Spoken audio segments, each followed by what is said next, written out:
శ్రీమాత్రమ ఓం నమః శివాయ అండి. నేను మీ కైలాస నమూదిని మాట్లాడుతున్నాను.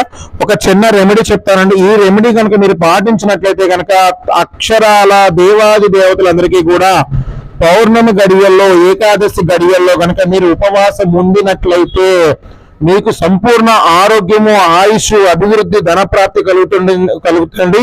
ఇది గరుడ పురాణంలో చెబుతున్నటువంటి శాసనం. కాబట్టి ఆయా 2 దినాల్లో కనుక ఉండినట్లయితే మీకు భగవత్ సంకల్పం ఖచ్చితంగా ఉంటుంది. అంతేకాకుండా అమావాస్య గడిలో దయచేసి ఉపవాసం ఉండవద్దు.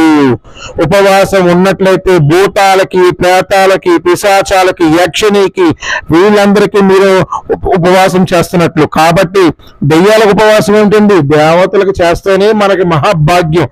కాబట్టి దెయ్యాలకు దయచేసి మీరు ఇలాంటి కార్యక్రమాలు అమావాస్య గడియలు ఏ తిథి వచ్చినా అమావాస్య గడియల్లో దయచేసి, మళ్ళీ దాంట్లో ప్రత్యేకంగా ఆదివారం వచ్చినా దయచేసి చెయ్యవద్దు.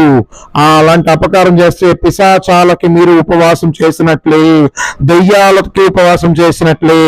ఈ యొక్క చిన్న రెమెడీని ప్రతి ఒక్కరు కూడా ఖచ్చితంగా గుర్తుపెట్టుకొని షేర్ చేయండి, సబ్స్క్రైబ్ చేయండి, ఫాలో చేయండి. నేను మీ ధనుష్ నంబూద్రి మాట్లాడుతున్నాను.